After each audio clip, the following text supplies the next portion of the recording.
Hello again, everybody. You're listening to the Total Basis podcast, and with me, as always, is Sean Flannery. Sean, how you doing this morning? I am awesome. Glad to be back.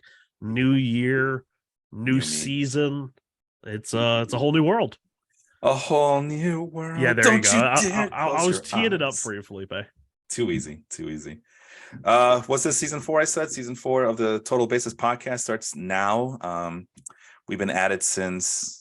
Well, I mean, this version has been at it since the pandemic, right? Because that's when we. Year before, I think it was in 2019. No, but this version of it, Yeah. when we went to Zoom, because before I had to have you record your track on, Yeah. and then you would send it to me, and then I would put it together, and then I realized, wait, I'm not a freaking sound engineer. I didn't go to college for this. Why am I doing this? This isn't my knowledge. No, and you know, I've been when He did say he was razzled before we went live, people. It became an epiphany when I realized that for every hour that I would spend talking to you, I would spend about 2, almost 3 hours editing. And that's when I realized, like, bro, this isn't it here. Yeah, that would hurt my head. And even like recording my side was always kind of a pain in the ass. Just like trying to get it right and make sure that it didn't cut out in the middle, because I know we had that happen once or twice. And it wasn't even like editing for effects or to make it sound all pretty and nice. No, I was just trying to sync up the what do you call it, the back and forth between us. So I would talk space, then Sean would talk space. That's the way it's supposed to look like. And I know that we kind of talk over each other every once in a while, and we interrupt every once in a while. But this is I'm talking about that no matter what I did, the audio wouldn't be consistently synced up. Yeah. Like I would finish up a sentence and then Sean would start talking like as I was finishing up. So it was a lot of overlap that was not supposed to happen. And that's what I spent most of my time doing. It was like, all right, well, I got to erase this. I got to delete this. I got to add more space, more dead silence here. And it's like, it's pretty cool. You're copying and pasting dead air and putting it back at the beginning. So you pause for effect or pause so Sean can get his idea or his argument in without sounding like, we're just talking over each other. Cause like I said, we do it, but that's organic. It's not because the tools that we're using didn't know where that gap was. So like I said, I would talk about Mickey Mantle, for example, and then Sean would start talking about Hank Aaron as I'm finishing up about Mickey Mantle. Like, no, it's supposed to be Mickey Mantle. Stop. Well, Hank Aaron, I remember in the 70s. So yeah, lots of wasted time doing that. And that we decided to stop, and that we were going to, one day relaunch it, but we didn't know how. Then the pandemic hit. And then Zoom fell into our laps. Big shout out to Henry, and then Vince as well, and all the other guys that started with us during the pandemic, who decided, hey, let's just do a podcast. We have nothing better to do. We're all locked down. Let's just get rolling. 2020 is going to be our year. And when I say pandemic, Sean, I mean like when there was rumblings about something big happening in China and Asia. That I remember hearing about it like in October, that there was something really bad going on in China. And that we should probably get ready for it to spread over here. Like, nah, that's not going to happen. Because we got married in January of 2020, and it was, November-ish of 19 when it was happening over there. And me and my wife, we were just kind of looking at each other like, there was reports of like that one like nursing home in like Seattle or whatever that was having an outbreak. And I was just like, because I had family, and she had family flying in, and we're like, is this going to get done? And luckily we got married end of January, and then right beginning of March was when everything just kind of went to hell. So, and not to talk too much about it, but since we are kind of celebrating our 4th season of this podcast, I went to a wrestling show in November of Thanksgiving here in Chicago. I went to the All Elite Wrestling Thanksgiving Day special. And that was my first wrestling show ever. I remember going, and I remember like feeling a little worried about it, but I said, you know what? Life's too short. This is going to be my first wrestling event ever. I got to go. And I took my pregnant wife with me, because I'm not going to go by myself. I'm going to drag her along with me. He's like, I'm just a child. I'm just a child, So for better or for worse is what we promise each other, right? So I was about to say, I'm sure she was probably like, I have to babysit him anyway.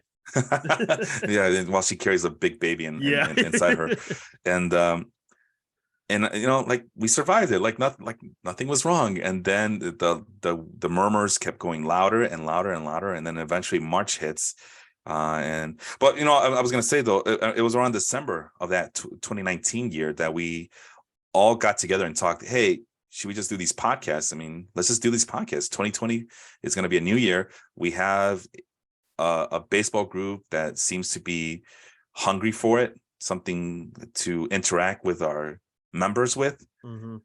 And like I said, 8-9 different podcasts came about from our life group. There was a basketball, football group. For food, there was a food podcast, and so all these podcasts just popped up, and that's where it started.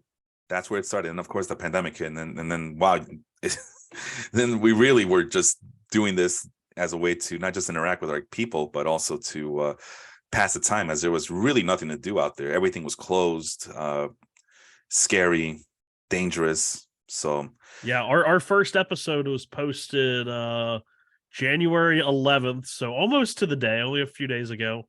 yeah, January 1st, January 11th, 2020. So yeah, and in 2019, and I think maybe in 2018. Yeah, I forgot how long you were there. I just remember, were you there in 2018 and 2019 when we were doing it I think we did on some SoundCloud? then some in 2019. Yeah, it was definitely Okay. 2019. Yeah, that's where I would talk, in my car on my long commute home. I would talk to Sean in my car, and then we were. Yes, oh, this is all coming back now. This is like the ghettoest version of doing it. And eventually, I just said, you know what, this is stupid. I'm sick of all these like late sessions working to get these episodes together. So all this to say that we've come a very long way to when we started. So, and now 4 seasons later, we're back at it. And as it's January, Sean, and the question always comes up: what did we learn last year? What did you learn last year about baseball, fantasy baseball, just baseball in general? What did you learn last year? I would say the main part of it was, and it didn't deal with it too much in our fan tracks of the Baseball Life League, but doing the Earth set of leagues, which, we wore for Waffle House area, Roto Fantasy, and then there was Glarf up in the Great Lakes, and I was really excited. I knew it was really going to be very challenging because each year I've kind of tried to challenge myself by getting into leagues with more and more. I don't want to say professional, but more and more just like really good fantasy players. And this was, I felt, probably one of the highest level of competitions I had joined. And I walk into the restaurant where we're doing a live draft in Atlanta. Just about everyone has a laptop out. And they had their rankings, they had their spreadsheets, and I'm just over here with my phone, like, okay, yeah, let's do this. And I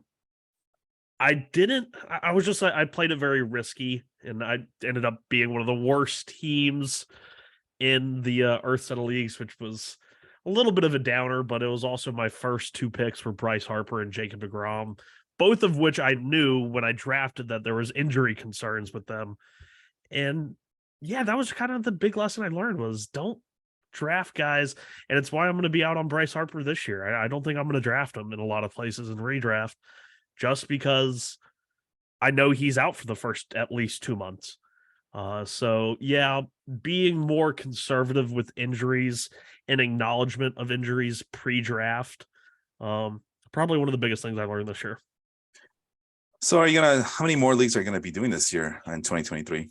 I think I've only added one so far, and one I dropped. So I think I'm still at a net.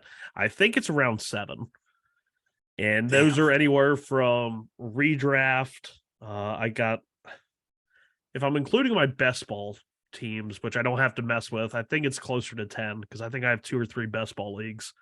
But last year I did I put in, I think the total amount of money was like $350 for all of my leagues, and I ended up making about $800. So Damn. yeah, I won 2 leagues, came in second in 2 leagues. But if I wasn't like in the top 3 or 4, I was bottom 3 or 4 in every league. So yeah, it's a little bit to learn from, but moving forward. So what would be like the biggest name fantasy league you would say coming Um, into this season that you're a part of? so once again, I'll be in TGFBI, Oh, which okay. is the Great Fantasy Baseball Invitational. Of course, I have the uh, Earth Leagues, which I was just talking about, Mhm. and then I need to go find the name. I'm once again in the relegation league that is hosted by Dynasty One Stop. That was one of the leagues I won last year, where there's 15 teams. There's a major league, triple A, double A, single A, low A, and Oh, that was wow. one of the leagues I won last year. Um, I had finished middle of the pack, so I stayed in double A, but I won the double A league this year, so I get promoted to triple A this year, and that's got a lot of big names in it, and it's a Mhm. lot of fun just because the whole relegation promotion part aspect of it. That is awesome. That is pretty cool. And I think that's something that a lot of people I talk to have asked, like, how do we get into the baseball life league? We should have relegations and things of that nature. Relegations and promotions is what I'm trying to say. Yeah. You guys should do that. But I'm the big chief, man. I can't get relegated. Then the leagues are gonna fall apart. I can't be relegated. I am too big to fail. I'm too big to fail. Sorry, I can't. I mean, it'd be cool. I mean, it'd be cool to do that. Because we do have. I mean, we do have several leagues, but again, that's a lot of commitment. I know that in the podcast league, the one that Austin and I we're trying to revamp for this upcoming season, we guys like Melvin and Ricky. Who else is in that league? AJ, the Giants fan that's in the Bay Area. God, now I'm forgetting all these names. Bob, the big White Sox fan who's from Indiana. Yeah, Bob the Builder, sure. And who else was that? Angel, of course. How can I forget Angel? Well, all those guys, all them dudes. Ask, hey, if there's an open spot for the baseball life league, let us in. Like, well, nobody leaves the baseball life league because they know better. Cue the Eric Andre, let me in. Well, that's it's like no, people hate playing against me once they all are enthusiastic to play against me, but then once they play against me, they really hate it. But they're the same people who are always going to be begging to join one of my leagues, and I don't know if it's just to get a piece of me, see if they can beat the master of disaster, so to speak. What was the game show? Beat the I got terrible sidetrack. Forget I even mentioned it. I got to look it up though, or else it's going to mess with my brain. Well, I can already hear people say, if you're the master of disaster, well, why haven't you won the baseball life league? Well, I've come close. You have come close. Come close several times, so it's not for a lack of trying. Listen, I'm pretty sure, aside from Aaron, who's back-to-back champion, now Sean, who's back-to-back champion, I think everybody else would kill to have their teams perform like my teams have performed the last few years. Yeah, I was about to say, we just finished year 6? No. Fuck if I know, man. Because didn't Vince win it 2 years in a row between ESPN? No, he only won it once. And that was in the ESPN. And then he left. And that was a free league. Okay, I couldn't remember if he had won first or sorry, once or twice. Sorry, the website was free, but no, that was definitely a pay league because he also paid for the banner. Yeah. He was the first guy to win the championship banner. Yeah, I just remembered that was ESPN. Yeah. So I was gonna say but they have asked, like, we should, because everybody wants to be in that baseball life league. Like, what about us in the podcast league? How do we get into the baseball life league? Like, well, you have to wait for an open spot, and guess what? These guys, they know that if they leave, it's hard to get back in. Yeah. If you leave, you're not getting back in anytime soon, because I have a waiting list like this big of people asking, can I join? Like, no, there's just not enough space, and I'm not Sean. I don't do 8 leagues a year. You shall not pass. Although you talk about these expert leagues, like, now it makes me wonder, like, how do I join one of those? How, you know what, Sean, why don't you talk about that a little bit? How does one get to join these expert leagues that you talk about? Be on I'm trying to Twitter think. a lot. Which is my downfall, by the way. I Be don't have very patience for it. bored at work, just scrounging through Twitter. And of course, the last couple of years, there are a lot of, Fantrax publications. They do their own rankings and articles. The Dynasty Guru, Prospects Live, Prospects 1500. Follow a lot of those guys, a lot of their writers. I've done several mocks with the Dynasty Guru over the years, and we always have a hashtag for that mock draft. And it's really fun because everyone kind of gets to see, and it's coming up on that time of year. And I haven't found a mock yet.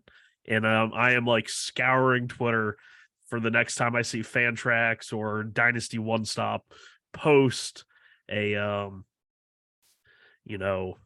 hey, we're doing a mock, who wants in?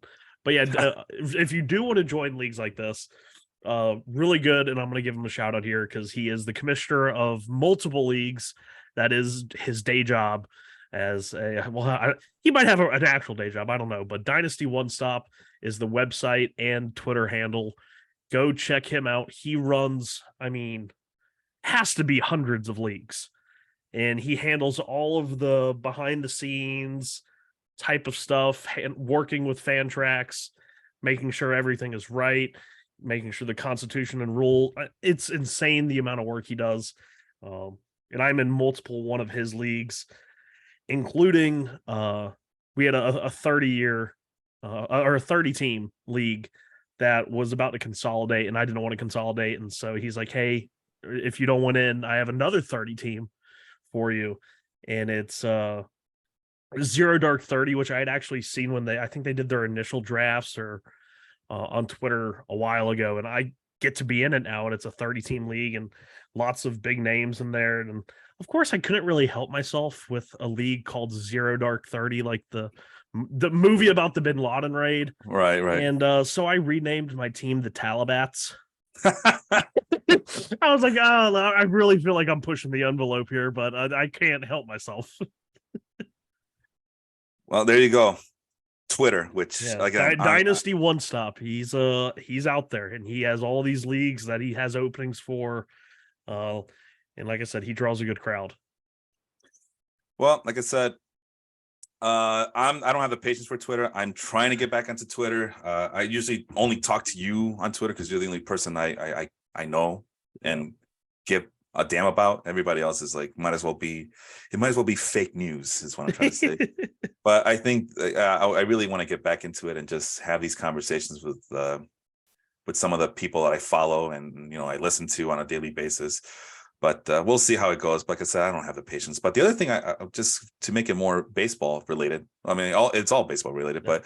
But the thing I learned last year was starting pitching is so volatile that it doesn't matter which pitchers, because I think last year was the first time where I actually considered not always starting my best starting pitchers and just going with just streaming and matchup options.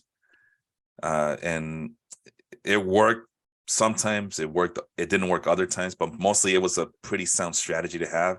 I know in the podcast league, I waited so long to get a starting pitcher that Framber Valdez ended up being my number one pitcher last year. Like the first starting pitcher I selected. Emmanuel Clase and Josh Hader were the two pitchers that I drafted early on. But the first starting pitcher I drafted was Framber Valdez. And that dude was just killing it and just killing it and killing it. And my offense was good, but yeah, the pitching was pretty horrendous. Although sometimes my hitting was very inconsistent in that podcast league. So, but Valdez kept my rotation steady while I was looking for any type of arm to get me through the season.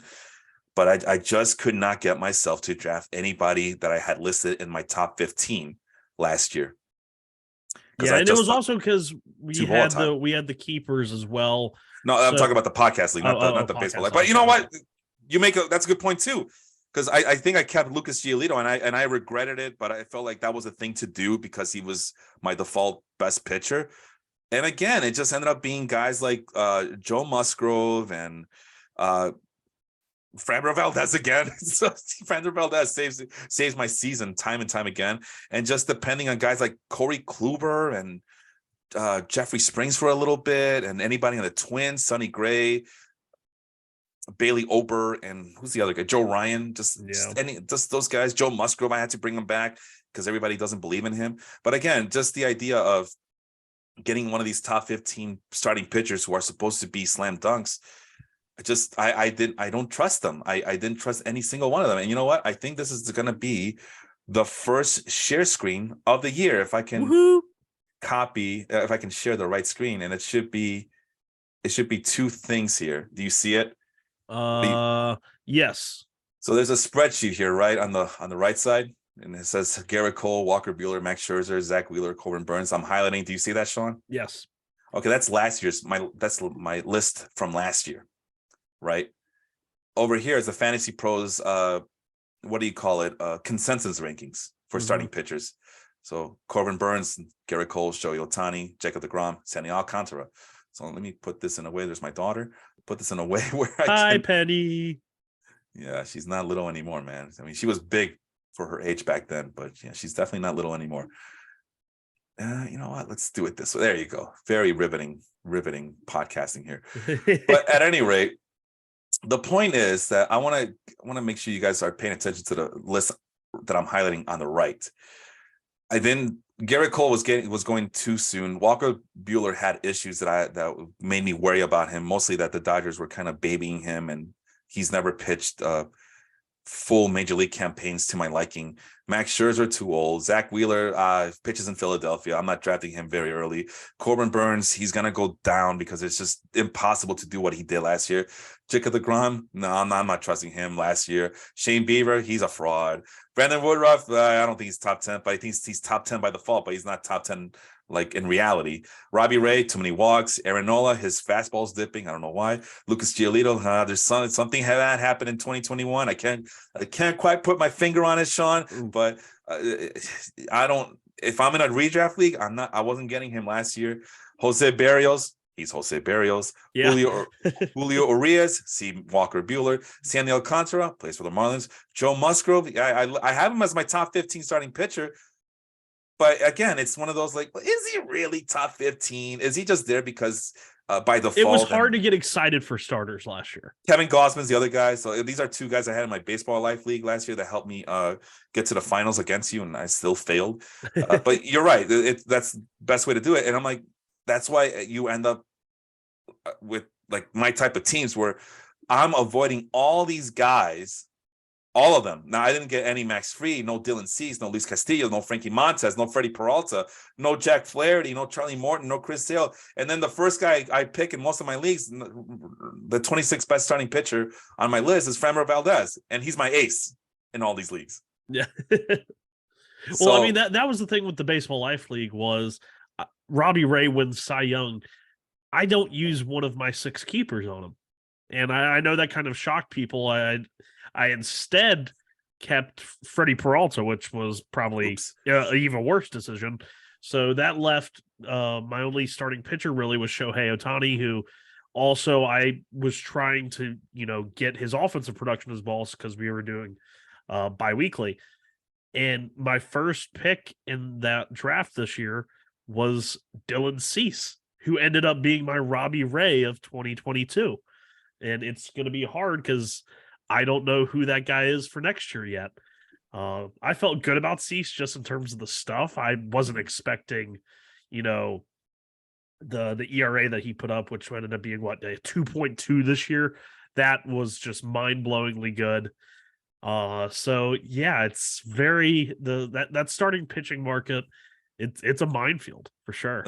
Well, that was last year. Now my thing, that's what I learned is like it turns out, at least for last year, you didn't have to chase one of these ace pitchers to have a good starting rotation. So, but then I got to thinking, can anybody pull this off, or does it take guys like you and me who are on this on a regular basis? Not to toot our own horn, but I don't know how. Like, I got to choose my words. I don't mean to insult anybody. Like, I'm not. That's because obviously, both leagues were very competitive, so I'm not here to judge but is it a guy like me who can get away with that strategy? Because I know that there are a Guys lot later that you can more get. pitchers like, oh, I don't know, Martin Perez. Well, I didn't draft, but he's up there. But as you can see, he's like ranked anywhere between, he's way past the 181st best pitcher in the league. Or Ross Stripling. I know that I can get him later.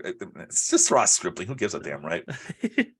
But Kyle Wright, he's for the Kyle Braves, Wright, who right? ended up 20 plus wins. I mean, obviously that doesn't mean anything for real life baseball. I know, guys, but in fantasy, it still kind of counts. But I was gonna say, with all these guys, way. I mean, some of these guys weren't even drafted, but it's just like, well, if these starting pitchers that I get in the mid to late rounds, and Framber Valdez is gonna be my ace.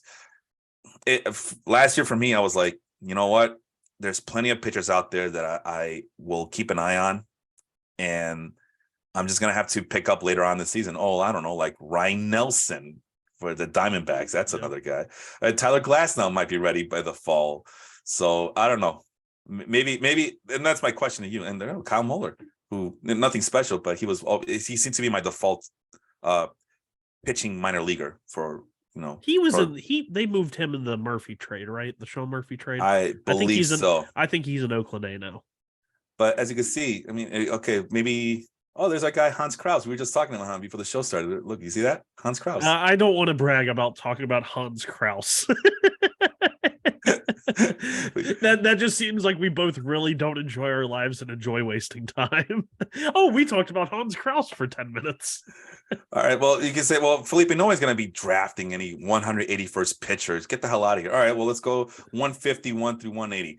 I mean, there's Jose Quintana. There's, I don't know. Jose Quintana had a great year. Yeah. I mean, I'm not saying that this is someone that yes, I got Jose Quintana. Mitch Keller. How many people were just completely done with Mitch Keller this year? And he goes out and has a nice, solid year.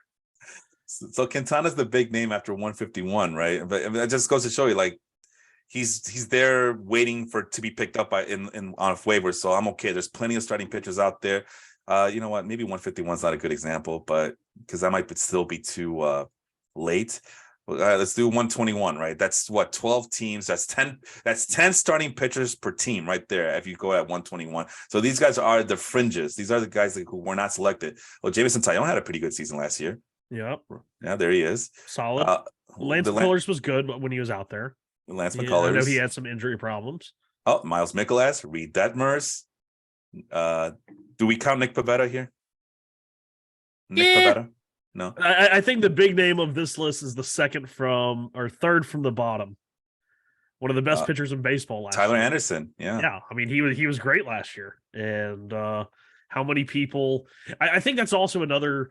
Him and Heaney kind of fall into that. Okay, if the Dodgers sign some guy to a 1 or 2 year like prove it deal, you need to pay the hell attention because they know what they're going to do. And you know who that is this year? Noah Syndergaard. I do like Syndergaard. And I think that's the same mold of. I mean, Tyler Anderson hadn't had an ERA lower than like 4.3 going back to 2017. And then this year, his K per 9 was not near as high as I thought it was. But what was his strikeout percentage? Only 20%. Ooh. Okay. Yeah, I still feel good about him though. Well, I just highlighted 1, 2, 3, 4, 5, 6 names. I guess that's not a lot, but you just need a hit on one of those guys, right? Yeah. If you get 2 of those guys, I mean, I had Miles Mikolas for a long time, but then I lost patience with him and I dropped him. But I know Austin picked him up right up, and Austin ended up going all the way to the championship game in our podcast league. He lost to me, but I also picked up Nick Lodolo in a couple of my leagues, and Jameson Taillon is now on the Cubs, and he's supposed to be good. Like, people are excited for Jameson Taillon. I'm saying people are excited. So that's what I mean. Like, you could just keep waiting. Like, Felipe, I'm not impressed. That's only 6 names. All right, well, let's go to this one. Zach Plesac, Nestor Cortez, Josiah Gray. Do we count him in here? I mean, he did last the whole year. Yes, but he gave up like 60 home runs. All right. Well, there's Aaron Ashby. We don't count him. But right? I mean, Nestor Cortez. I know. Nestor Cortez had a great year. I mean, do we count Aaron Ashby? Yes or no? Yeah. You're hesitating. All right, let's go. If we're not saying that Nestor Cortez is, then definitely not Ashby. No, I did. I'm highlighting both Plesac and Cortez at the top. Okay. I didn't So see do them we highlighted. include Ashby here or no? I don't think we No, should. no, Okay. Zach Greinke, do we include him on the list? no. Taiwan Walker? Eh, not Oh, really. wow. Because when people were gaga over him last year too. Alex Cobb, No. Jesus Luzardo.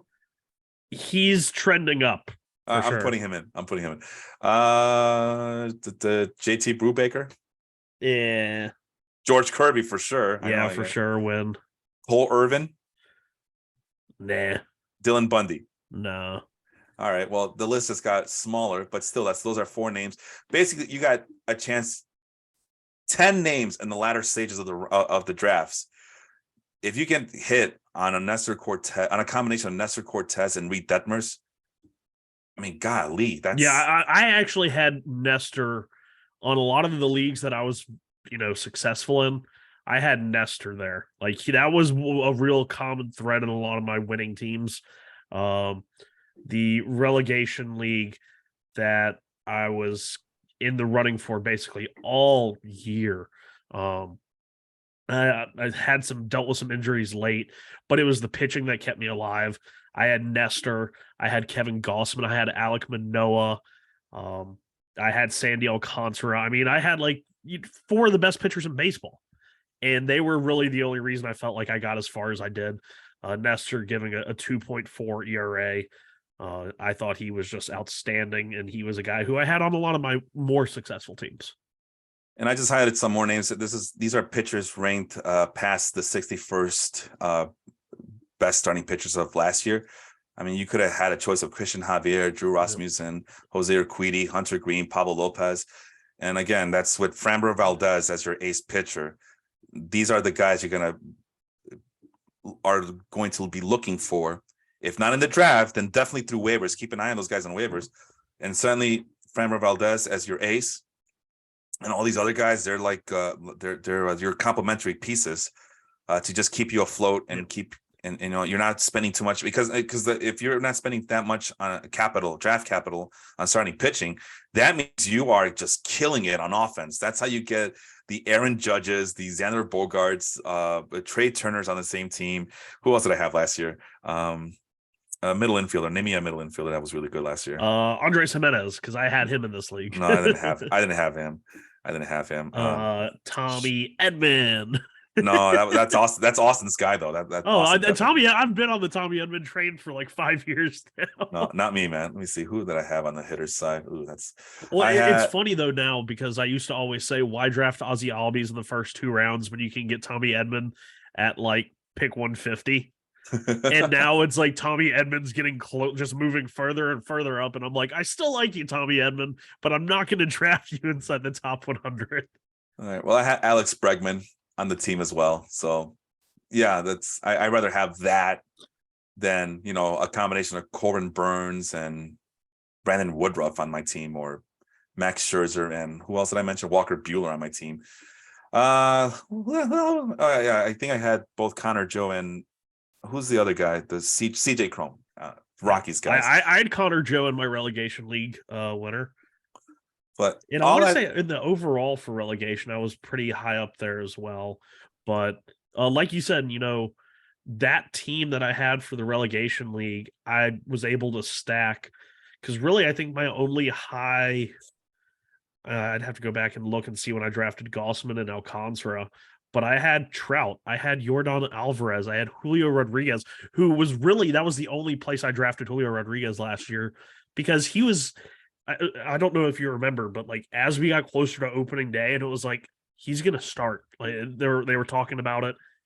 Julio Rodriguez was getting picked in like I think it was like 60s, 70s, and I'm just like, oh my god, the guy's never played before. But I drafted him here just because I could be like whatever, and it ended up being an absolute win for me. Obviously, because 28 home runs, 25 stolen bases. And then I had read somewhere from some like random person on Twitter, not even like an expert or anything, I don't think, but they had showed that if you combined Mike Trout and Austin Slater, what their like 650 plate appearances combined would be. Mm-hmm. And so I had both of those guys on my team. And when Mike Trout went down, Austin Slater gave me a 366 on base with 7 home runs and 12 stolen bases. Right. I'm just like, this is helpful, guys. And yeah, it was a really fun. Uh, Definitely was able to get really good hitters. Had Varsho, Jimenez, Yordan Alvarez, of course, is just insane. Yeah, Jordan's pretty good. Yeah, He's he's a hitter. good guy. But you know what, Felipe, I know you don't like him because he's a lefty, right? No, man, I'm all about Jordan Alvarez. He's actually a good lefty. Uh, Well, really quick, shout out to Melvin, a regular listener, and the Ozzie Guillen Jr. is on the chat as well. So oh, that's always fun. Ozzie Guillen's kid. He also La Vida Baseball over there. He also has his own. Ozzie, answer me this question. You still have your podcast? It's been a while. I've not gotten the updates on Facebook like I used to. I used to get the updates all the time that he was on live and stuff, and I don't get those anymore. So I hope it's still going on. So he it's pretty good stuff that he brings to the table on his own right, and he's also appeared on radio shows and I think even on TV. So kind of following on his dad's footsteps. And then the last thing that I have here, like number 31 to 60, right? This column C here, that's supposed to be the pitchers that are supposed to be borderline top of the rotation, number 2, number 3 guys. And look, I've only highlighted 1, 2, 3, 4, barely 10 names. I highlighted that you would have been. I mean, I guess you can count Nate Eovaldi and add him. Maybe Sonny Gray, you can add him too. But maybe Mike Clevenger if you really want to get charitable. But all this to say, there were more misses than hits. Even if you would have drafted these guys early, these supposed high-ranking pitchers early, you still would have whiffed on half of this list. Yeah, and we're not saying you can't win if you draft the Garrett Cole or the Zach Wheeler or the Corbin Burns. Like, you can definitely win. It's just you got to also know where to find value in pitching. Yeah, because there's so much of it. But if you spend the draft capital to get a Shane Bieber or a Corbin Burns, and then you whiff on the guys behind them, it's hard to make up because in the end, that one starter that you have at the front is only one of like 5 or 6 or 7 starters you're going to have, and that's 1/7 of your production. So I think it's better always to spread it out. With pitching, as long as you know what you're like, as long as you know who you're getting. I mean, if you picked Jose Barrios and I'm random trying to think of an SP2. Trevor Rogers. Trevor Rogers, which that was another thing in the Earth League. Trevor Rogers was my SP2. I had DeGrom and Trevor. That was just a doomed league from the start. Yeah, that's not good. It is like funny because I felt so good about it because I really liked what I saw in Rogers the previous years. But yeah, it's like it's really easy to fall behind early with pitching. I feel like you got to establish a good base of it in the draft. And then know how to evaluate them on waiver wire too. So it's a lot. And then like the minor leagues too. Like how many pitchers, how many rookies did we talk about last week? That hey, this guy helped me last year. That guy helped me out last year. This guy helped me out last year. It was like almost the entire damn list was all rookie pitchers that helped us out last year. Yep. So it's a lot to take in. That's why fantasy baseball is the best of all the fantasy sports. There, I said it. Much better than football, better than basketball. Although I love fantasy basketball. I love the fantasy WNBA. You know me, man. But baseball, my wife asked me, "Why do you do this? Why I don't see other guys doing this?" Well, other guys are losers. Okay. No. Really quick note: Ozzie Guillen Jr. says. First of all, he says, "Is this information so good?" So I appreciate the compliments. I really do. We are on our YouTube channel, The Guillen Grid.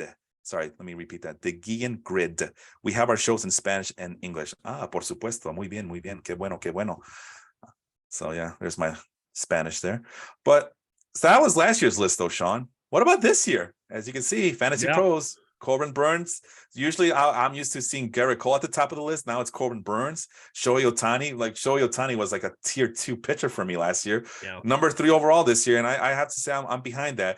Jacob deGrom, Sandy Alcantara, Spencer Strider, Dylan Cease, Aaron Nola, Shane McClanahan, Brandon Woodruff, Justin Verlander at number 11, and Max Scherzer at number 12. Sean, I don't know, man. Do we invest in that draft capital for one of these starting pitchers to be our ace of our pitching staffs this upcoming season? I think the guys that you definitely, or one of the guys that you definitely don't do it in, is Dylan Cease. I know. I just said, hey, he helped me win the Baseball Life League this year. That was last year. Yeah, but at this price, no, not with the command problems. It's a very judicious. Spencer Strider, I worry about workload. Otani, depending on league format, is he worth, like, if you draft him at that ADP, can you justify taking him out of your rotation and trying to DH him for a week? Like, maybe if it's a terrible matchup against the It's Dodgers the Yankees or the Astros. Yeah. No, I mean, I think of all the guys, if I'm going to invest any draft capital on any of these guys, it's Shohei Ohtani. It's for the simple fact that he can hit. Yeah. I mean, in a daily league, obviously he's number one, but daily league's number one. Yeah, but in a traditional weekly league, head to head, because I only do head to head. I don't know what you do over there. 7 leagues, you must be doing a little bit of everything. Yeah, I'm trying to get more into season long roto, which was what the relegation league was, and that was the first time I've ever won a season long just roto league. Because I started off in head to head with baseball because I kind of transitioned from football, and hey, listen, man, I've also won the roto leagues the last couple of years. Unfortunately, I was playing head to head, so it doesn't count. You would have won in roto formats, but I'm the roto champion. Yeah, who says I'm bad at roto, right? But it's like, really, in this top 5, top 10, the only two I feel like I would draft, and if they were both available, I would be tempted to do pocket aces and just be a mad lad, because I feel better about my hitter evaluation going into next year than I do pitchers. I would see if I could do Burns and a Contra. Excellent. But the other ones, the Ceases, the Striders, even McClanahan, I really like McClanahan's stuff. I just worry about the health. Aaron Nola, I could maybe add into that 3 with Burns, Alcantara, but I've always been the low guy on Nola, so I feel like, why would I change it now? Well, let's add. I mean, if for those in the chat and for those who are listening after the fact on either YouTube or Spotify, Apple, Google, whatever, who would be your pocket aces? Like, these are 2 starting pitchers in the top 12. Let's say top 15. So we're also including Carlos Rodon, Shane Bieber, Zach Wheeler. Hell, we'll put in Julio Urias too. Hell, even Kevin Gausman. Although, if you're talking about Kevin Gausman, Luis Castillo, those become value picks after the fact. So let's stop at Julio Urias. So the top 16 starting pitchers this upcoming year. And you can check out that list at fantasypros.com. Who are your pocket aces? Because my pocket aces would definitely be I would live and die with Shohei Ohtani as my first round pick in upcoming drafts. And then I would it's so tough. I don't care. It's so tough for me. It's not that tough. I've done it elsewhere. I've done that. It's just, it's hard in a weekly roto. It's just tough. Well, like I said, and good morning to my guy Jacob Moses. Hey, you know what? Since we're keeping it related, we talked about Ozzy and Ozzy being on the chat. Jacob, as you may or may not know, I believe his uncle was an Olympic sprint runner. Oh, there you go. I think his name was Edwin Moses. And he tells it. I love that story, and for some reason I can't accurately tell it at this point. So if Jacob, it doesn't mind correcting me, I do apologize, but my memory's not what it used to be. Sorry. If it's not baseball related, I just forget about things. You know, ask my wife. Oh yeah, my wife gets me on that. I don't get how you can remember the 31st prospect for the Chicago Cubs, but you can't remember something simple as taking out the trash. Like, oh, my mind is preoccupied with more important things, wife. I believe it. So your pocket aces, if you had to do rounds 1 and 2 or 2 and 3, I'm gonna go with Shohei Ohtani as my first rounder, and then the other pocket ace. I hate this. I feel like if you pick 2 hitters, like, and then do pitchers 3 and 4, depending on like if it's a 12 or 15 team league. Well, like, I feel like at that point, is it even like a pocket aces? Because I always feel like pocket aces, like, you got to have 2 in the first 3 picks. No, the way I see it, like I said, that's why I expanded it from number 1 to number 16. Who am I comfortable as my 2 starting pitchers at the very top? And I think I would just go with Shohei Ohtani and Zach Wheeler. And I'm still not very happy about that. But the only consolation I have is that Shohei Ohtani is can also hit for me as well. So Yeah. I mean, if I weren't going to do back to back, like if I'm drafting at the back end of the first round this year, I'm definitely tempted by the possibility of just going Burns, Alcantara, or one hitter and an Alcantara, and then see if by the time the next pick comes around to get Wheeler.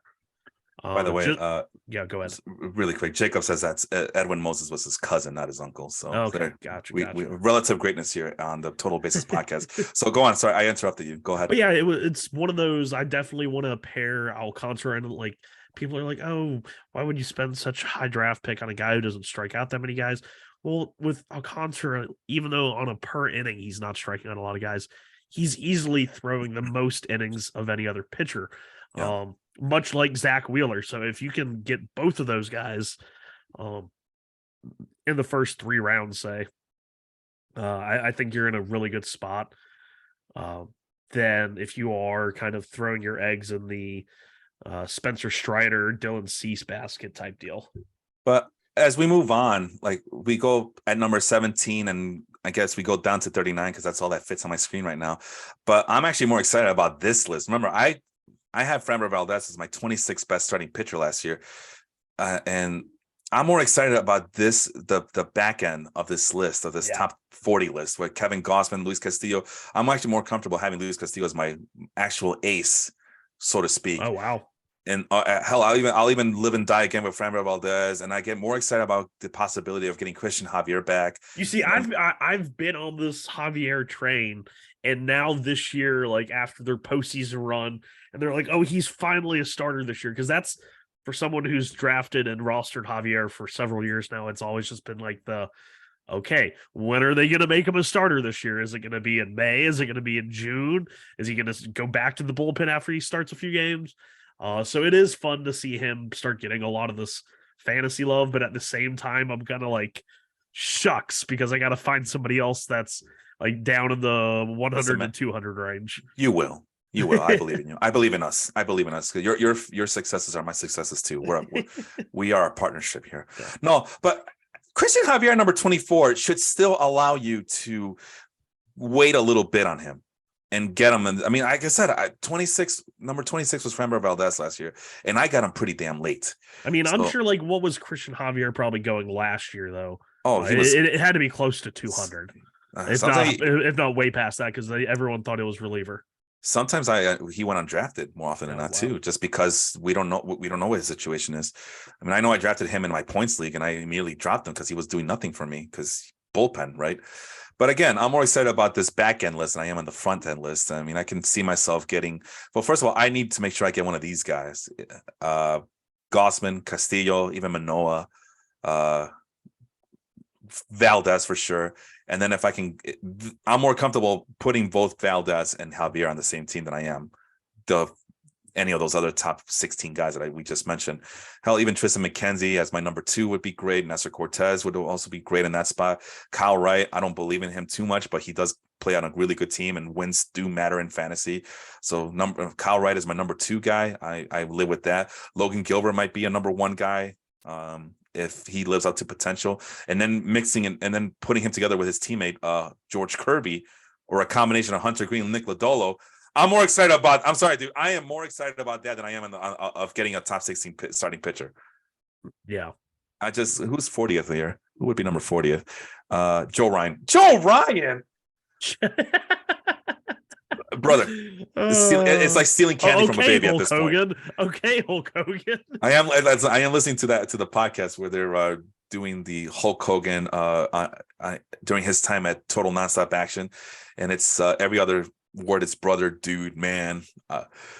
She tried to reach over me, and I got startled because the last thing you want to do with Hulk Hogan is get him from behind, because he doesn't like that. But yeah, Joe Ryan, number 40. Wow, I don't know. Are we wrong about Joe Ryan? We were pretty harsh on him. I've always liked him. Granted, this year wasn't really. I think he had too much hype. That was kind of what happened, and I mean, he's still only 26. The hope, like he wasn't bad. 3.5 ERA. The strikeouts weren't as high as I think people were expecting. I think that's where the biggest issue came in was in his debut 5 starts, he had, 10K per nine with a 30% strikeout rate. And this year it was a 25% strikeout rate. But I mean, still really low batting average against. Didn't really suffer that much from home runs. Like it didn't go up, it actually went down, which is a good thing for Joe Ryan. I feel more comfortable with him at his price now than I did at this time last year. Exactly. And it's a tough sell for me, him being a top 40. Although I see that last year I had him pretty highly ranked as well. So Felipe, No, I mean a lot of people loved him last year. I mean, he was the kind of the fantasy. He was Christian Javier. People were thinking that he could kind of be the Christian Javier, but he was guaranteed to start. Right. Because they were kind of in that same mold. They never gave up hits, high strikeout rates, low ground ball rates, high fly ball rates. They're very like similar in that regard. But a lot of people were kind of expecting Joe Ryan to just be what Christian Javier or what they were hoping Christian Javier would become, because he kept going back and forth. He was always good, but he wasn't always starting. And we're like, Joe Ryan's a starter. We know he's starting.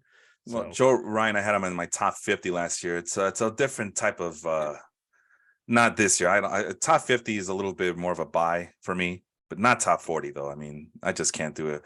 I mean, we'll finish up with this. It wasn't supposed to be a whole starting pitching thing. It's supposed to be more of an introspective thing. But we're on subject, right? Yeah. And one of the things we were going to talk about was maybe what we learned about in pitching this year. Oh, okay, good. So we are on track. Pablo Lopez or Joe Ryan? I think I would go with Pablo Lopez. I think I'd go Joe Ryan. All right. Freddie Peralta, are you going to give him another chance or no? That sounds like no. I really don't want to. You know what? Maybe we're being a little harsh because the next guys aren't any better. Chris Bassett over Joe Ryan? Chris Bassett's pitching where? Toronto? Yeah. I'd probably take Bassett just because I kind of expect him to maybe farm a few more wins. But yeah. Joe Ryan. Oh, well, I got to remember that they're not unbalanced, that the schedule should be more balanced this upcoming season. So that whole thing about Joe Ryan playing in a weak division, I think that goes out the window, right? I mean, he still has to face the Royals, the White Sox. They still get the 14 or 15 games against their division rivals, something like that. But it's going from 19 to something else. Okay, well, I guess that's still a lot of. I mean, a lot of matchups against the god awful Tigers. And again, that goes into my whole streaming capability options as opposed to just going with the supposed sure thing, because there are no sure things in starting pitching in 2023 baseball.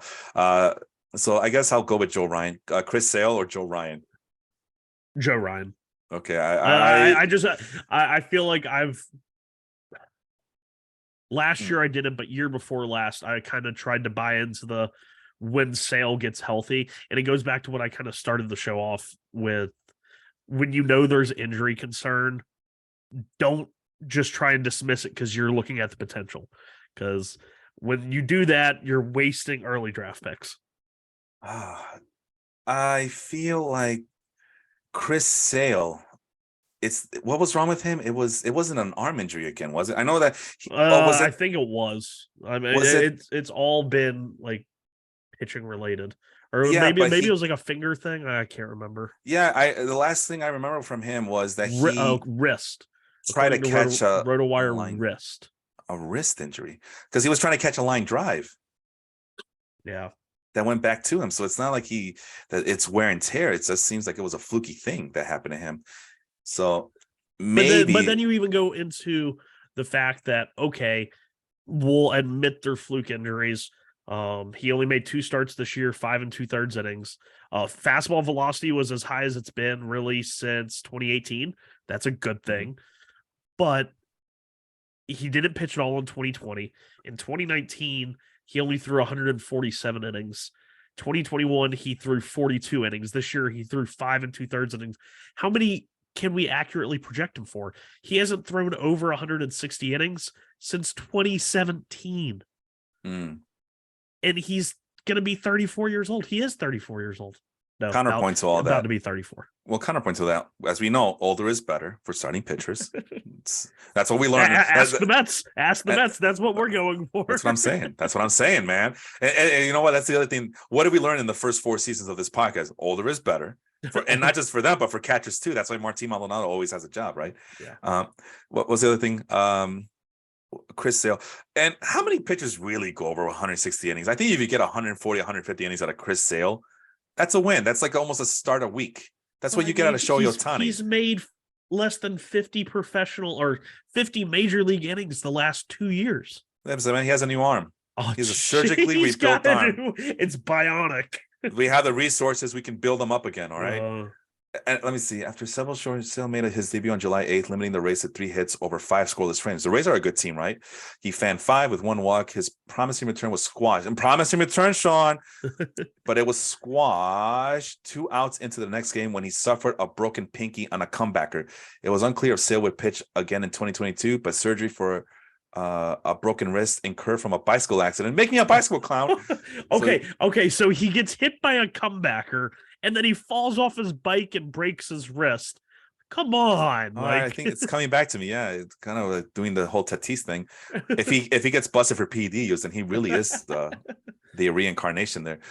So he'll be back with Boston for 2 seasons. He didn't miss time with an arm injury, but he only accrued 48 and 1/3 innings, like you mentioned, in 2021.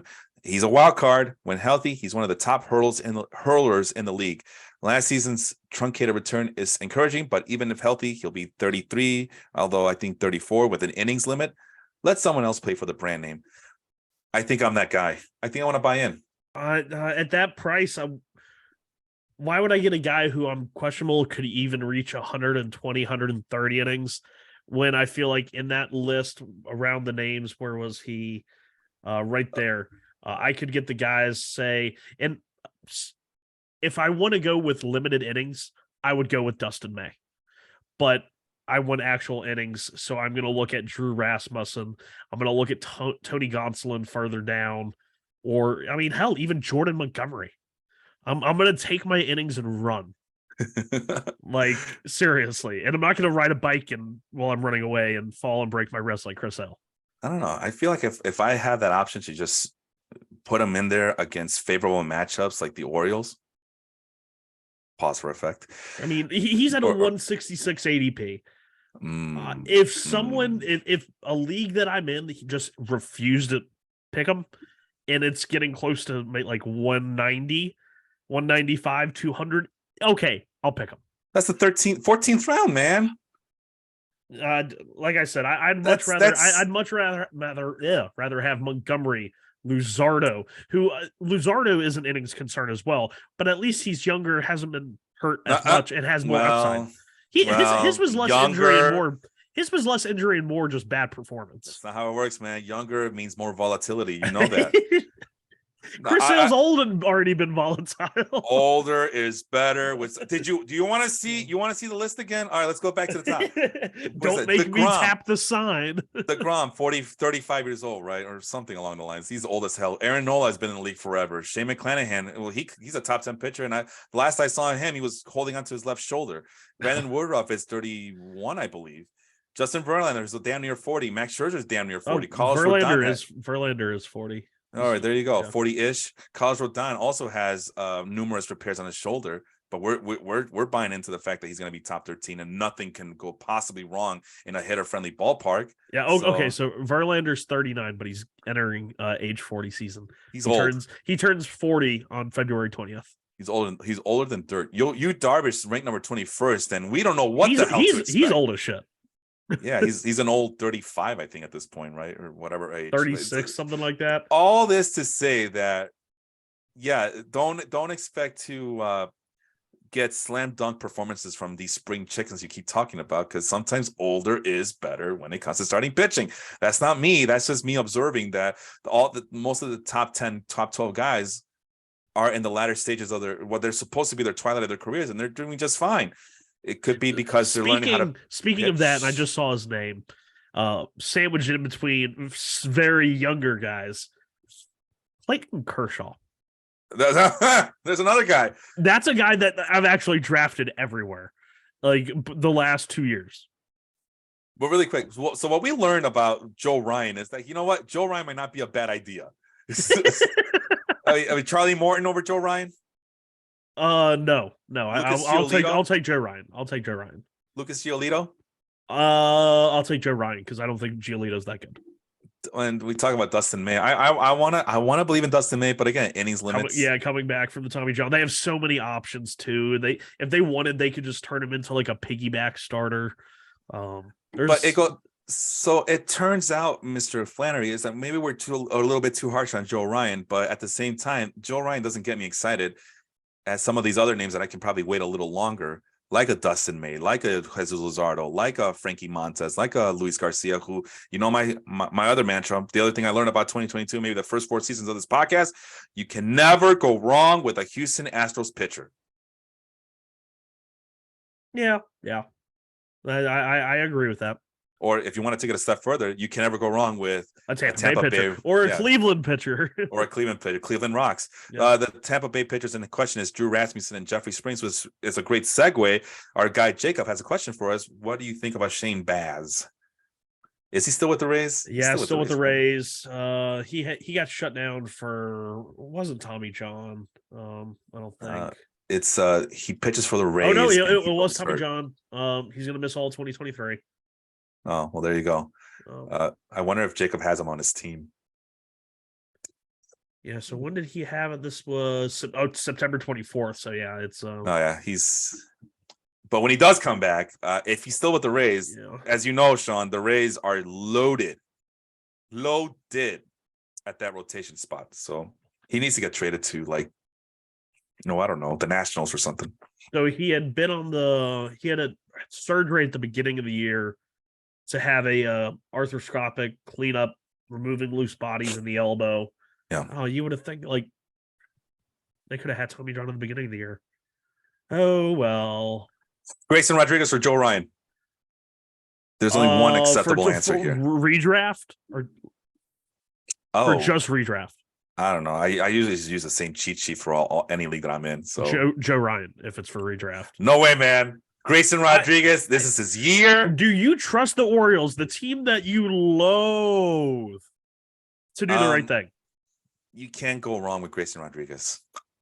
You cannot go wrong. A guy with his pedigree and his performance and his production, young guy like that is exactly with a brand new left field, not a left fielder, just a left field. That's such a weird thing to talk about, but it's so relevant. It's relevant. It's the reason they were able to compete with a crappy ass team like that. But Grayson Rodriguez makes all things better. All the things better. I believe it. You know how I feel about the kid. I know you do, and I know everyone he's consensus the best, but I think I'm in love, Sean. You know what vibes I get from Grayson Rodriguez? Yes.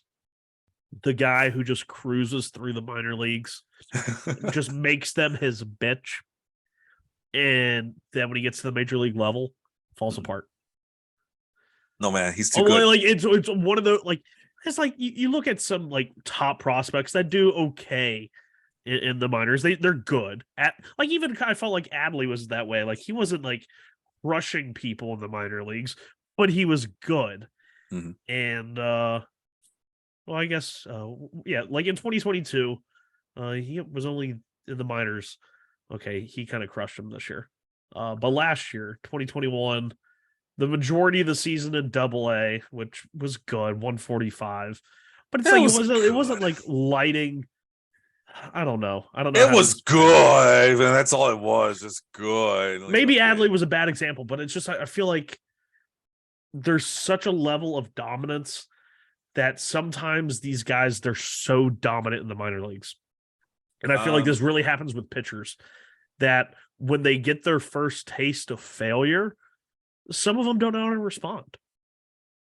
And I feel like that's something that could happen to Grayson. I don't know. That's just spitballing. I have it's just a gut feeling. Well, I just want to point out some of the guys that graduated from our prospect shows. Aaron Ashby on the list, past the 60th best starting pitcher ranking. Aaron Ashby, Reed Detmers, Edward Cabrera. Again, these are all prospects that we highlighted on the show in one way or another in the last 4 seasons. Actually, Yep. Why not? They're on that list. You want to count Trevor Rogers in there too? Should we Yeah, count him? and Bailey Ober. We were talking Oh, about Bailey Ober, when good he eye. was still a prospect. Ozir Queedy. Yeah. So I don't know. It just makes me feel happy to see these I guys. just remember when Jose Urquidy finally first came up. I remember Eno Saris talking about him in his pitch mix, and he was just raving, and he was like, "It's like they created him in a lab," and I was like, Wait, "Yeah, that sounds are, like Houston." are you talking about Eno Saris? Yeah, So you got to go. It sounds like they created him in a lab. It's ridiculous. Oh, I'm telling you, man, as I sip up my IPA. Speaking of rookies, our guy Glenn saying that rookie pitching are whip killers. sometimes. Sometimes I don't know. You saw me last year, man. If it weren't for rookies, I wouldn't have any rotations. I'm actually I want to test that theory. So you keep talking about rookie pitchers for a little bit. No, I'm done. This is it, right? I'm gonna stop sharing my screen here. And we segue into the next thing. We'll be talking more pitchers throughout the off season as we try to get ready and ramp up our research and ramp up our spreadsheets and all that as the off season moves on. We have a long ways to go, guys. We have a long ways to go. Right now, Austin and I behind the scenes we have our information laid out for hitters and starting pitchers. We're gonna wait at the very last minute for relief pitchers because that's even more volatile than starting pitchers, and things can change drastically in that position. But at the very least, we're gonna start with what we have. I'm looking at prospects in the minor leagues to see who's gonna be able to come up and maybe supplant some of these veterans on the major league rosters. So little by little, we're getting that done. We're still waiting on projections. We don't know if we're going to use Steamer or ATC projections to help us figure out which direction to go with our rankings this upcoming season. So lots of things to do, but lots of things to talk about. And don't worry, we have plenty of information to this shout to help you guys who are getting ready for your fantasy baseball years. Also, Austin and Kevin Miller, we're going to do our Hall of Fame show next Thursday, unless they cancel on me again, or something bad happens to me as well. But we're gonna go ahead and get that rolling as well. So I can't wait to talk and see who we're gonna vote. Did you vote already? You voted already, yes, right? I voted. I should have put my sticker on. I'm sorry. In alphabetical order too, right? I heard. Yeah, in alphabetical order. Granted, I think if you look closely, I messed up Roland and Rodriguez, but Kevin said it was alphabetical, so I'll give him credit. At least it wasn't in alphabetical. Yeah. You got something for me over there? Yeah, so I just wanted to with Glenn's comment that rookie pitchers are whip killers, which I would tend sounds about right. So I went in back to 2010. The lowest, there have only been 4 starting pitchers to post a sub-1 whip, which is considered, very good, great. Extremely in their rookie seasons. Do you think you could guess them? No, it's just too many names. One was this year. It should be this an easy past one. year. Yes. Oh, minimum of 100 innings. That was my minimum. I'm blinking, man. Spencer Strider. Oh, that in 2022. Obvious. So obvious. Chris Paddock in 2019. Oh, yeah. Then the next one was a rookie in 2018 who posted the lowest whip at 0.92. That was Walker Buehler. And then the second lowest, or tied for second lowest, Paddock at 0.98. In 2013, Jose Fernandez. Some other guys that pop up on this list. 2014, Colin McHugh with Houston. 2015, Noah Syndergaard. Masahiro Tanaka, rookie Masahiro Tanaka. That's fun times to think about. Mm-hmm. But on the opposite end of the spectrum, you had let me find the highest whips. Michael Lorenzen. I didn't realize he debuted all the way back in 2015. Tyler Mahle in 2018 posted a 1.59 whip. This is a quite the list. They either kill you or there's some definitely outliers. Well, it's like anything. I remember a colleague of mine when I was still working with regularly with xnsports.com, he wrote like an article way back in when I first started, like in 2014, around there, 2013, 2014, around there.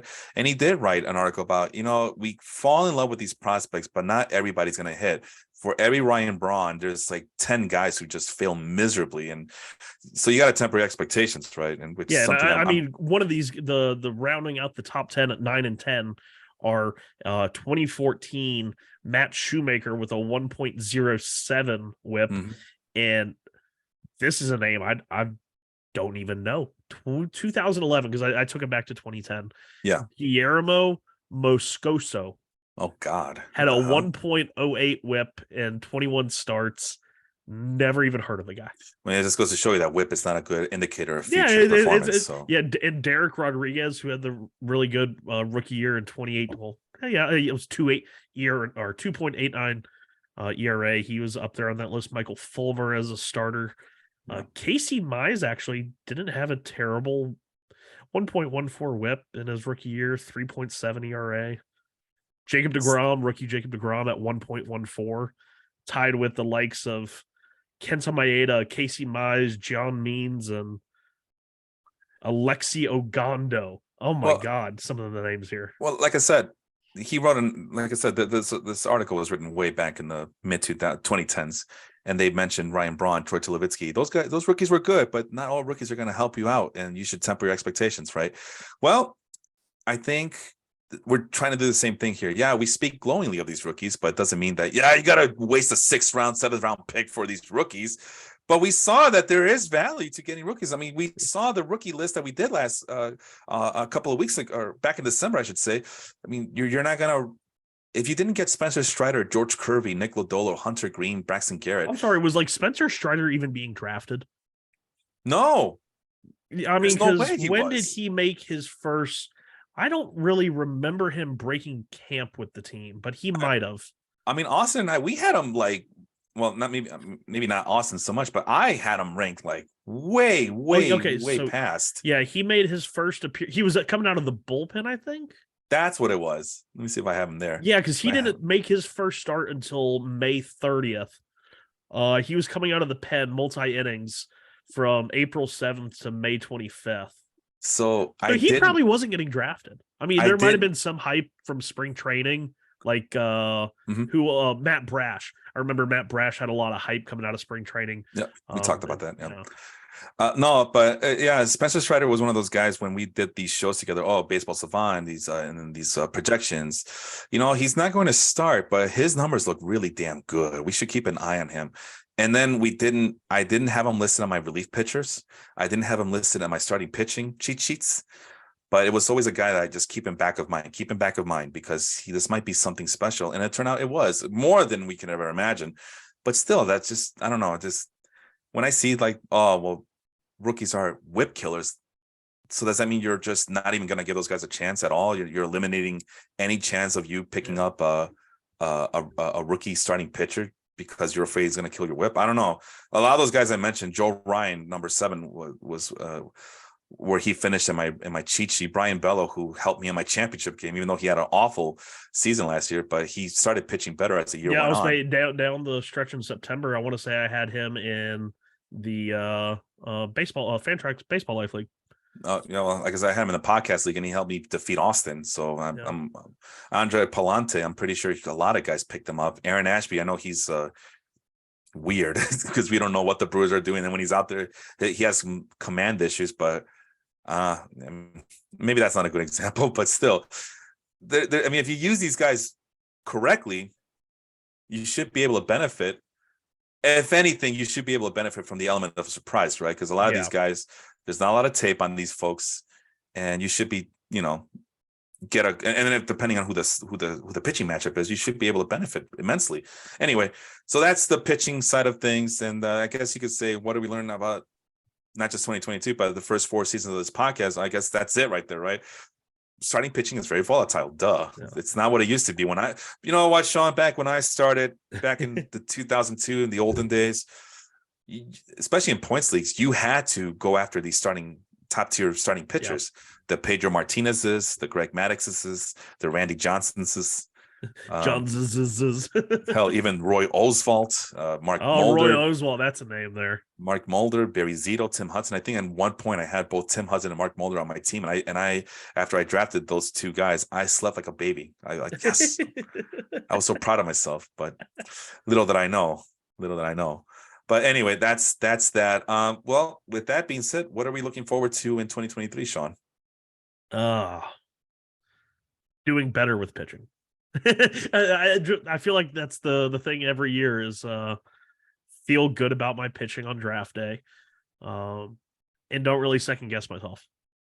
Because Mm, I think that's an easy thing to do. You can have your in your head or in your spreadsheet going into the draft the list in the order of pitchers in which you like them, and then you get to when you're on the clock and say a guy who you're lower on is still available, but he's that first name on the draft board because everyone's not picking him, right. and the guy that you have in front of him is still, of course, still there, but the guy that you're low on, you can't really second guess yourself that moment and be like, oh, well, this guy's falling. And even though he's not the highest guy on my board, like, should I get him? And then you draft that guy, and then you hope that the guy that you really wanted comes back to you. And most of the time it doesn't, because if guys that you're low on and everybody else is being low on, likely that they're going to be higher on the people that you guys are probably all thinking the same thing at that point. So yeah, no, don't second guess yourself in starting pitching. I'm It's sorry. kind of Can you clarify who are you picking in that scenario? Are you picking the guy who's the number one guy in your list, or are you picking up the guy who's dropping and you should be like, you know, no, I'm gonna picking the snatch this guy that you have lower on your list, but is because generally ranked higher in ADP. Mhm. So you don't pick your guy, you pick the higher ranked guy because he's fallen a little bit, which is kind of what happened to me with DeGrom last year in the Wharf League. So All right. So basically, are we still like doing the whole? stick to your like rankings and orders. Oh, I Don't see what you're saying. don't let how the draft is. I mean, obviously you have to adjust to how the draft is going, but don't let how the draft is going change your process. So, are we still? What do you call it? Living by the mantra of it's never too early. The whole Mario Margola philosophy to You see, Mario really does, and it's what I really do like about having him in our league is he brings kind of like this whole wild card, no clue what he's gonna do. Mhm. Because what was it that he did the one year where he had within 5 rounds he had both JT Realmuto and Gary Sanchez. Yeah, the top three catchers of that time, and when he realized it was a two catch, which he didn't know until the day of the draft. Oh, it's a two catcher league. All right, well, I guess I'm gonna corner the market on catchers then. Yeah, and then when Vlad was a rookie, he did the same thing. Like he picked Vlad, I think somewhere like 50 to 60. Um, I it was wild. I have a scenario for you. Okay, let's say that Jonathan India. It's late in the draft, so this looks like it's 180 picks in, right? I'm just looking at the ADP over at Fantasy Pros. So 180 divided, what would that be? What's pick number 180? Do you know off the top of your head? My computer's Like being stupid. 16 maybe. 15th round. Sorry, Oh yeah, 15th round. 15, 16. So it's getting late, somewhere middle to late rounds of the draft, and especially if you're in a 25 roster league, I guess it's almost done. Yeah. So Jonathan India is ranked number 180, and he's the best player on your list, 179 to be exact, 179. Yeah.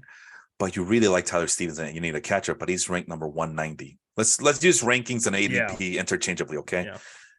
But Grayson Rodriguez is also there, and he's the best pitching prospect there, but he's ranked number 195. And it's your turn to pick right now. Who is it? Is it Jonathan India? I need a catcher, and I haven't picked one yet. I'm picking Tyler Stevenson. Okay. If that's how my draft has turned out, where I've just kind of completely punted catcher, because and this is another one was Tyler Stevenson. He was kind of a higher draft pick last year. Dealt with a lot of injuries this year. I am much more. I wasn't able to get him in leagues, even though I had him the year before that when I felt like I was early in on the kill with Tyler Stevenson. But so yeah, year this year I would pick Tyler Stevenson if I didn't have a catcher already. So the answer is you're not going to stick to your guns because you foregone Jonathan India for need. because you needed a catcher. And I'm also higher on Tyler Stevenson. All right, well, let's go. Let's say it's one. Let's say it's. I'm pick one of these. not the high guy in India either. So I All would right, have well- probably likely already had a second baseman at that point. Okay. All right, that's fair. That's fair. Whether it's so like you know, Luis Arias or Jeff McNeil, like somebody like that, just I batting average think- fluff. I think the problem is that I tailor that question towards myself and not you. So let's go. It's pick number 190. All right, and I don't know. I'm trying to figure out who do you like. You like Harrison Bader? More of the baseball player than the fantasy player, but I'll see. What Andrew Haney? Do you like Andrew Haney with I like Rangers? Haney. I like Haney. All right, there you There's go. a healthy amount of risk there. Do you like Cal Raleigh? A little bit, yeah. JD Martinez? No.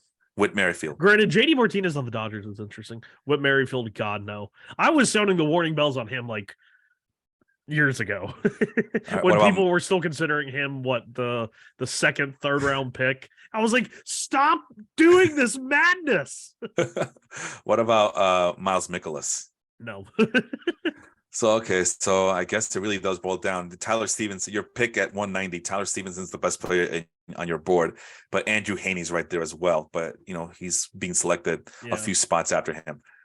Who do you pick? It's a close one. I mean, it's definitely league format dependent and whatnot. For the two catcher league, I got to get Stevenson. All right. Even if it's a one catcher league, I probably, because unlike a lot of people, I feel like punting catchers is common. Mm-hmm. I don't like punting catcher. I like getting one of the good ones. And if he gets hurt, then he gets hurt. Then I'm punting catcher too. But at least I got like a good 2 months out of him. Yeah, man, I got two good ones last year too in the Baseball Life League. Wilson Contreras and Yasmani Grandal, right? You had Grandal was not very good. He was going into that last season. So. I had Kirk and Jansen. That was where I ended up last year. That was fun. Yeah, those you could have waited for those guys. You didn't reach for those guys. You didn't have to. Did I draft them early? Well, usually because Kirk and Jansen they were like closer to the 10th and 12th best catchers, and they were like top 5. So I drafted Jansen in the Baseball Life League in round 23. Oh my god, that doesn't even count. So yeah, I like to get the best catchers, but I'm also waiting until the 23rd round. Well, and that's more like the 29th round because of the keepers. Because of the keepers. And I got Alejandro Kirk in the 9th round, which is more like the 15th round. So I ended up getting two top. I mean, I don't know where Jansen ended up. I would assume it's probably close just because of the 15 home runs. And because he only played, I think, 50 games. So, 72 games played, 215 at bats, but he had 15 home runs. I mean, that's more than most catchers hit in a full like 600 at bats. Like, yeah, you waited. The point is, you waited. You didn't go. I like to have a really good catcher. Yeah, if you waited though. But at the same time, where I picked Kirk is about where I'd be picking Tyler Stevenson. But you waited. That's the point. Yeah. You wait. You didn't. I like to have a good catcher, so you didn't snatch a top 7 catcher. You waited around and got the catch that you wanted extremely late in the draft. That's all I'm saying. Because I didn't wait. Like I went after the top 5 catchers, 2 top 5 catchers, Contreras and Grandal. Regardless of what you think of those guys, they were top 5 across the board. For sure. Granted, I've never been in on Contreras. I don't think I've ever drafted JT Realmuto. And that's like a blind spot to me. I've always been. I thought he was really criminally underrated. Then he went to criminally overrated, and then he was actually very good last year. So I'm very confused on him now.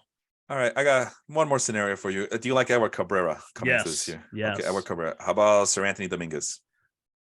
Yeah. Okay. He's solid. I don't know if he's going to end up closing there though. Lars Nootbaar. Okay, he's getting like people are talking about him like he's the next Barry Bonds. But what? Yeah, I think he's good. Okay, they're not actually Barry Bonds, but there are so many people on social media right now that are just like all over him. I mean, it's good plate discipline, solid walk rates. He hits the ball hard. I get it, but I'm just like, why? And his baseball savant page is off the charts if you go and look at it. That's why.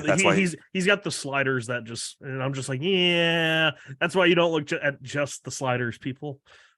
No, that's why he's the next Barry Bonds, because of the sliders. Yeah. Jerry O'Connell's old show, right? One of the O'Connell brothers. I forget which one. You never watch Sliders? No. Yeah, the dimension opens up and a group of 5 people go in there and just travel each dimension. Oh, Anyway, interesting. yeah, there's a dimension where women are at the top of the it's a matriarch, not a Oh, patriarch. oh So God. so you see Jerry O'Connell getting sexually harassed by dominating women. uh, So yeah, that changed society forever, right? uh, Reed Detmers, you like Reed Detmers? so. Not the highest, No, not the lowest. okay, so I'm gonna skip him then. Brendan Rodgers, you still like him? He's okay. A lot of people are expecting him to like break out because he had like pretty good batted ball data this year. I recently did I trade him in the Fantrax League? I believe I did. If I could find that. But Uh, yeah, a lot of people he hit the ball hard last year, but he still hits too many on the ground, so he can't really take advantage of course field. all right. Well, I think I have enough of a list here to go with him because you're not a big fan of CJ Abrams, right? No, I used to be, but I don't see it now. All right, so here we go. Your pick number 210th. That's about the close to the 18th round, 17th, Yeah. 18th round, around there, so around their whereabouts, right? 210. And Josh Rojas is your best player On the board or on on the my board. on your board. Yeah. But Edward Cabrera, Sir Anthony Dominguez, and let's say Lars Nootbaar are also available. Do you draft Josh Rojas because that's what your board says, or do you go after some of these other guys with a bigger upside? And that's hard. This is probably the hardest one of the bunch because No, no, I do like Josh Rojas, I and know you do. and to a degree I like Newt Bar. I know you do, but you say you want to stick to your guns, but if you stick to your guns, you're gonna lose out on the other guys too, because you might not get another pick until later. Um, Later. So yeah, stick to your guns, you say. So if you that stick that to your one guns, that one's probably Rojas. Well, and once again, it depends on how the draft has fallen. you're You know, well, at this point, you're just trying to fill out your bench. uh, I'd probably pick Cabrera. There Just you because, go. well, I know you could. well, I know you couldn't do it. you see, I this is know the you thing couldn't do it. is it's not I separate hitters and pitchers quite like I try not to have like a whole list that has all of them together because I feel like that it confuses me. No way, Um man. You say you stick to your guns, and you didn't stick to your guns this time. So there. no, because No, I don't view say the blanked ranked hitter as the same number pitcher. I think that's very different. all right. So the best pitcher available in this round, in this round, at pick number 210 would have been Aaron Ashby. I So would pick I'd pick Edward Cabrera over Aaron Ashby all right pretty then. easily. So there you go. You second guess yourself. So there you go. You No, didn't go, that's not just. but it doesn't matter. You're trying to if by what you're telling me, don't second guess yourself and stick to your guns. You're not doing it. Well, that's least not not my like list. You're not using my list or my. Well, that's why I asked thought you which process. players do you like, and you gave me 3 names, and I went with them, and and I know Josh Rojas is one of your favorite guys, and you still went with Edward Cabrera, who's But yeah, you have to like think that way down there. Josh Rojas is more of a fantasy bench player, fireman. Yeah, you're filling out your bench. That's Yeah, what I just said. and he can plug in at multiple positions. But in fantasy baseball, you really do need, and we kind of talk about this before, less so today. You need a lot of starting pitchers so you can kind of win those streaming battles. Yeah. And especially in our format with biweekly, you got to have a lot of starters. I'm always gonna pick the high upside starter because I feel like I can find the Josh Rojas's of the world because there's several of them out there rather than just Josh Rojas. So Josh Rojas was pick number 210. Edward Cabrera was 224. So that's a difference of 14. Yeah, they're right in picks. the same round, basically. Yeah, but you got to pick one or the other. You can't get both Yeah. because you pick Rojas. There's a good chance you're not going to get you're going to lose it on Cabrera. So that was my point. And I think after you out a 200, I think you can more easily chase upside rather than floor. All right. Well, which I think the upside of Edward Cabrera is Sandy Alcantara. And meanwhile, the upside of Josh Rojas is Chuck Knobloch. No, no, like a non-switch hitting Ketel Marte. Like, I maybe not slugging that much. He's only hit 22 home runs. All right. So 1,300 we all know PAs. that anything after 200, you're gonna roll the dice with upside. All right, let's go 86. I know I said that last one was the last one, but no, this is the last one. So pick number 86. That's what the hell is that? Pick number 86, right? That's So this is seventh. sub 200. So this is where I'm more likely to look for floor and certainty and guarantees. Seventh round. It's the seventh round. You got to make up your team. You got to make sure you have a good, solid foundation, right? Yeah. So at number 86, Andres Jimenez is your top guy. Okay. Okay. But I know you like guys like Adley Rushman, Byron Buxton, Nate Lowe, Vinny Pasquantino, Tristan McKenzie's on this list at number 94. And this is all around round 7. Yep. I'm gonna hate. I'm at 7 through like 12 or 15. I'm gonna hate this year because I like so many guys in that list. And then at number 102 is Stephen Kwan. So all these guys, and Nestor Cortez at 103, all these guys, Gunnar Henderson at 104. These are all the guys. This is the who's who of Sean's guys. And he needs to pick only one because there's a good chance he's not going to get any of these guys or all these guys on the same team. But I know he likes Andres Jimenez too. Number 86, 7th round. Who does Sean pick? I'm hoping that in the first 6 rounds, I already have at least 2 starters, sometimes 3. So I'm definitely going hitter. I'm not going to go with any of the pitchers you mentioned. Adley Rutschman is probably not the catcher I'm looking for. I think he's better real life catcher than fantasy catcher. I think that's how it's going to be with him.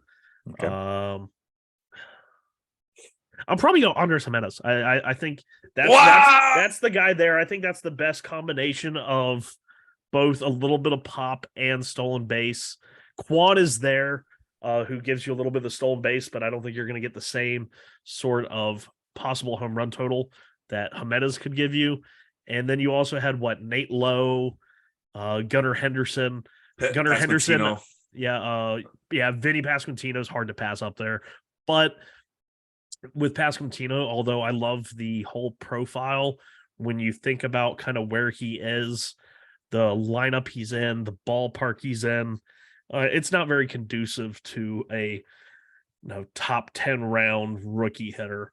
Although I like Vinny and I have him still in a couple places in Dynasty, I'm probably not paying the price because he is like around the same ADP as somebody like Jose Abreu. And I'm just I can't do that. I cannot in good conscience draft Pasquantino over Jose Abreu. Corbin Carroll was also on the top 100. What's his ADP? Right around 100? Let's see, because like I said, I'm just 95th best player available according to expert rankings, and ADP is 80. Oh snap, it's 80th. No, geez. Yeah, I'm usually firmly in the camp. Don't draft rookies in the top 100. That's just kind of where I am. I don't want to risk. There's too much of a bottoming out, and the guy ends up back in AAA by May, and then you just wasted one of your top 10 picks. All right. So you are sticking to your guns. Okay. Yeah, I would do Jimenez there because you got 17 home runs and not even 600 plate appearances this year. You got 20 stolen bases. And I always like the guys that they might not hit the most home runs or steal the most bases, but they give you a little bit of both. I definitely like that pick there. I think if it were me, I would wish I was just disappeared. I don't like this. I don't like any of these players that to get me excited that I'm picking at the number 86 spot at all. Yeah, at 86, I'd probably pick Jimenez and then hope that by the next round, Jose Abreu is there, and then I just get all the RBIs. Maybe I'll read for McKenzie of soon as available at number 94, but he's going at the 77th ADP. Tristan McKenzie? Yeah, number 94th ranked player overall, but 77th in ADP. Maybe that's the way I should have gone. Oh, it doesn't even let me sort. Wait, does it? Oh, I think I did it by accident. Let's see. Oh, yeah. Look at that. Okay. So 77th. There he is, Tristan McKenzie. He's going over guys like Sal Perez, Xander Bogaerts, Corbin Carroll, Robbie Ray, Devin Williams. Ooh.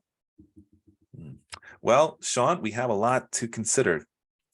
Last thing I want to talk to you about, since Melvin is mentioning it, the Cubs just signed the number 6, number 14, and number 19 international prospects. How do you feel about international prospects being signed by your favorite team or things of that nature? I don't really pay attention until they get stateside. There's just too much noise in the DSL. Yeah. I've seen guys absolutely strafe the DSL and then they get to low A or rookie ball in Florida or Arizona and they strike out 40% of the time. I've seen guys just do so in the DSL. Mhm. And then they get stateside and you're like, holy crap, they added 20 pounds or like there's just like so much noise in there. Um, The words of Tom Thibodeau. It's just noise. It's like just the noise. guy, the Mets and the Orioles completed their James McCann trade earlier this week, and the Mets got a 17, what was he, 18 or 19, I think. But he just played in the DSL for the second season. And a lot of Mets fans, they see he had like a 390, 400 on base between the 2 years in the DSL. And they're like, oh, that's not bad, lottery ticket. But I went and I looked at his numbers because I was like, if you're playing in the DSL twice in back-to-back years and you're 19, like something is not right there. And one career home run and like however a couple hundred plate appearances, 60 something percent ground ball rate. Ooh. So it's like walks a lot, doesn't lift the ball. He's not that big. He's like 6'1". So, I mean, I don't know. It was just really weird. And Mets fans were like, "Oh, he's a good lottery ticket." And I'm like, if a team really believes in a player, they're not going to have him repeat the Dominican Summer League. It's just Yeah. not going to happen. They'll Yeah, just promote him. because we would be questioning that if Yeah. it was a prospect going in his second season of A ball Yeah. or high A or even double A. Why? That's his second full year in double A. Why isn't he moving up? Is he or is he not the guy It's like that I always think that's like a people very believe in? common thing is when you see guys that ended the year and the very next year are either back at that same level but don't get promoted within the first couple of months. Because like it's pretty common, like if you ended the year at like high A and you only played in like 15, 20 games as a position player or made 2 or 3 starts as a starter, you're probably going to start at that level the next year, more than Mhm. likely, unless you have a really good off season. Yeah, But then the guys who then play an entire full season there, I'm just kind of like, yeah. That's well. I mean, you could say, what have you learned in the last 4 seasons of this podcast? I think that's the one thing I learned is that these rankings for prospects, whether it be international, whether it be in the minors or even drafting for the amateur draft prospects, these lists are not foolproof. They're dynamic. They change from time to time, and they're not guaranteed. Because, like you said, I think the best indicator is a good combination of what those prospect grades say about a player, but what has that player done as soon as they get some competition stateside, whether it be an amateur draftee or an international signing. Because shoot, man, I mean, Melvin's a Cubs fan, and he's bragging about the Cubs signing all these international prospects. Because you know who else signs a lot of international prospects? The White Sox, and their farm system is usually trashed. I mean, I just saw an article where they're once again getting chastised for being such an awful minor league system again, and that there's something wrong with that team and that franchise. And I mean, thank God for Oscar Colas, because that's the only one guy that we have, something to hang our hat on. But it doesn't guarantee success. yeah. So I think you hit it on the head. Just temper expectations. Don't get too excited. See what these guys do stateside first when they see A ball, high A, double A pitching, and see how they're progressing. Otherwise, it's just like Tom Thibodeau used to say, it's just noise. It's just Yeah. all noise. And that's the thing is like I understand that's somewhat of a blind spot for me because when it comes to playing dynasty and first year player drafts, those J2 signings are guys that are going to be, especially the higher up ones, the Jason Dominguez. There's usually like 5 that have Yep. just like all the hype in the world. And even it's hard to even get like good video on them. And when you do get video on them, it's like, So no eye test. yeah. And it's like when I get at that point, I'm just kind of like, okay, why would I pick this guy when I can pick the college or high school player who has a whole lot more film, a whole lot more like in writing numbers, has played at a higher level against higher competition. So that's why I always tend to pick college players and first year player drafts. It's like I said, it's a bit of a blind spot. I miss some big studs because of it, but at the same time, I'm not whiffing constantly like the Zero Dark 30 team I took over. I felt like he had picked every top shortstop from every international free agent class for like the last 4 seasons. Like that was all he was picking in his first year player drafts were IFA J2 shortstops. And there were like 6 or 8 of them from the last 3 years, and only like 1 or 2 are good. And Yeah, I'm I just think like, that's like you're wasting picks. and even the guys. Well, I guess what was Royce Lewis? Did he come out of high school? I Yeah, he was forget. high school. He was high school. Oh well, that explains it. But still, even then, I learned my lesson that just because a guy is pick number one. I mean, Casey Mize was picked number one too at one point. Just because you're the number one pick and you're the highest ranked prospect doesn't mean anything. Because if you're not performing, Royce Lewis, the red flags were everywhere. Yeah. Like you mentioned it, yeah. When I saw him, I could see why he's the number one Why prospect. people fell in love with him. But it was the thing was I had seen what his numbers were, and I was the low guy on him. And then I saw the eye test, and I was like, wow. And then I was like, wait a second. But I know the numbers here.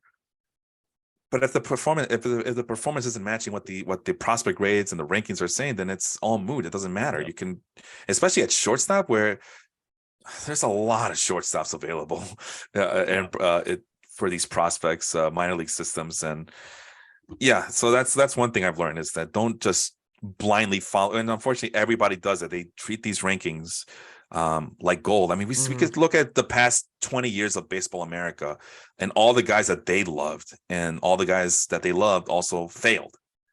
So it's not a guarantee. There has to be a happy medium where you need to see great performance in the minors that go along with that pedigree and those prospect rates.